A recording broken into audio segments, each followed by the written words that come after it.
Eny izay lafiny politika izay eny dia nisy ny fiainan'ny mpanao gazetinao Marc Antoine tamin'ny solombavam-bahoaka izay voafidy tany Taolagnaro Andriamatoujy Hetry-Efindrazana izay nanambarany farany moa ny zavatra misy ny zava-bita tany an-toerana. Mialohan'ny fivoriana izay fivoriana ara-potoana faharoa atrehan'ny parlemanta malagasy izay hanomboka amin'ny 1 ny volana Oktobra ho avy izao. Ny talata 1 ny volana Oktobra ho avy izao no hisokatra ny fivoriana ara-potoana faharoan'ny parlemanta ho amin'ny ity taona 2024 ity. Iompany indrindra amin'ny fandiniana ny teti-bola-panjakana 720 izany fivoriana izany, saingy tsy manakana ihany koa ny andiniana ireo teboka maro samihafa momba ny raharaham-pirenena samihafa. Ho an'ireo parlementaire sasatsasany dia tokony ho hitataratra ao anatin'ity teti-bola-panjakana ity ny paikady fampandrosoana eto amin'ny firenena ary indrindra ireo paikady entina hanatsarana ny lafiny ara-tsosialy.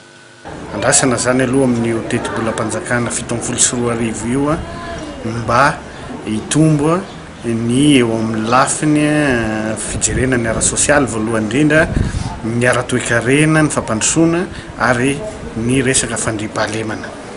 Izay zany amin'ny ankapobeny. Andrasana ihany koa ny ataontsika hoe fampitomboana an'ilay teti-bola atokana ho an'ny fampandrosoana isaky ny distrika raha ohatra ka 200 tapitrisa ariary izy tamin'ity taona ity izay hita zany rehefa tena nijery ny ataoko hoe lara-pahamehana rehetrarehetra tamin'ny fametrahana n'ireo tetikasa isaky ny distrika fa tena tsy ampy iny teti-bola tamin'ity taona ity iny. Ny faharoa izay ataoko hoe miteraka olana ngezabe ny fitrandrahana renan-kibon'ny tany eto Madagasikara amintsika amin'ny teny izao dia ilay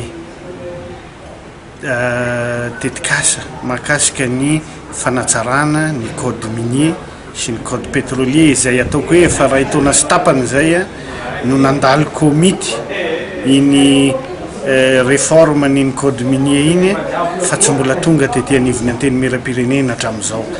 Ahafahantsika mampiahatra amin'izay sy mijery hoe ahoana ny fomba ampitomboana ny fidiram-bola eto Madagasikara amin'ireny fitrandrahana maro isan-karazany ireny sy raha teo ihany koa ahafana manomboka manome amin'izay an'ilay fahazondalana mitrandraka renan-kibon'ny tany. Efa mitsangana ihany koa ankehitriny ny komitén'ny fampandrosoana ifotony na ny comité local de développement ao Taolagnaro. Miandrandra ny fanamafisan'ny komity io ny solombavam-bahoaka mba ahafahana indrindra manamafy ny fampandrosoana sy ny fanatsarana ny sosialim-bahoaka amin'ny alalan'ny fanamboarana ireo fotodrafitrasa maika eny an-toerana toy ny lalana na ihany koa ny fampitaovana ny sekoly fianarana.